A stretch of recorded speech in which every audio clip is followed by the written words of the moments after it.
सेना हा पक्ष संघटनाला सुरुवात करत आहोत आणि या शहापूर तालुक्यातील शहापूर विधानसभा क्षेत्रातील या ठाणे जिल्ह्यातील आणि अनेक जिल्ह्यातील जे 75 वर्षापासून अनेक प्रश्न जे प्रलंबित आहेत त्यामध्ये सगळ्यात महत्त्वाचा आहे सुशिक्षित बेरोजगारांना रोजगार.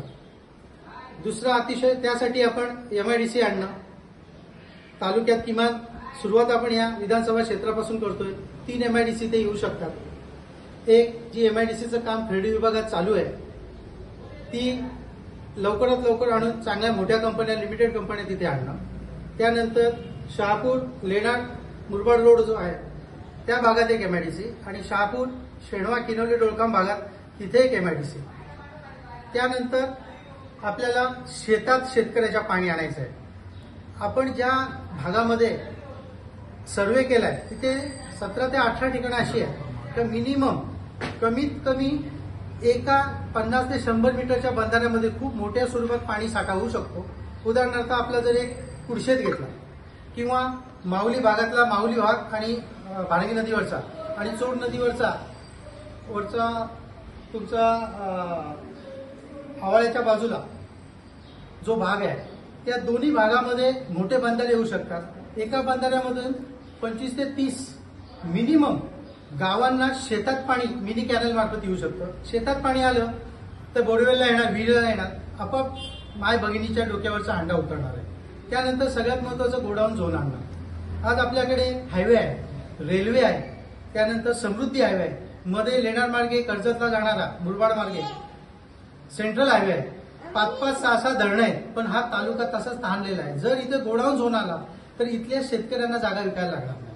जागा नावावर राहतील, त्यांना डिपॉझिट्स मिळतील, त्यांना कामं मिळतील, त्यांना भाडं चालू होईल, सातबारा स्वतःच्या नावावर राहील आणि मग खऱ्या अर्थानं जो भिवंडी पट्ट्यात जो गोडाऊन झोनचा विकास चालू आहे लॉजिस्टिक ज्याला आपण म्हणतो तो खऱ्या अर्थाने होईल.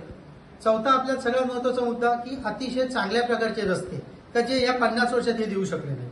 आज आसनगाव रेल्वे स्टेशनला गेलं काय अवस्था आहे जाताना रस्त्याची, स्टेशनची काय अवस्था आहे, बस स्टॉपची काय अवस्था आहे.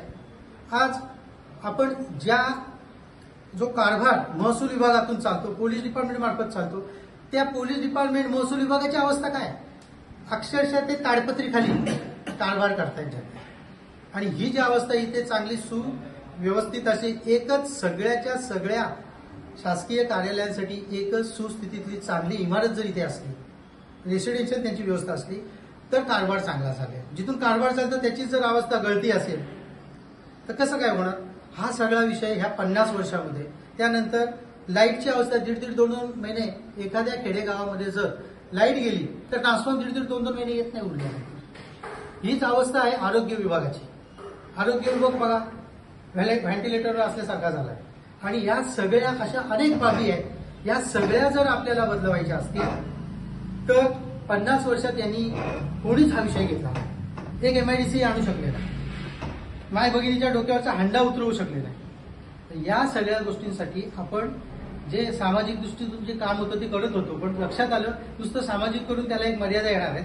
लोकशाहीची जर ताकद आपण ताब्यात नाही घेतली तर ह्या मायबाप भगिनीसाठी आपले तरुण मित्र वर्गासाठी आपण काहीही करू शकणार नाही आणि त्यासाठी हा निर्णय घेतलाय आणि म्हणून हे संघटन तयार झालंय.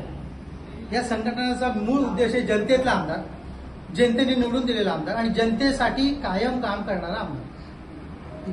सुरुवात आपण शहापूर तालुक्यापासून विधानसभा क्षेत्रापासून करतो. पुढे बाकी सगळ्यांच्या साथीने आपण जिल्ह्यात जाणार, बाजूच्या जिल्ह्यांच्यात जाणार आणि राज्यातही जाणार आहोत. त्या पुढचा विषय बघूयात कसे सगळे साथ देतात त्या पद्धतीने होईल.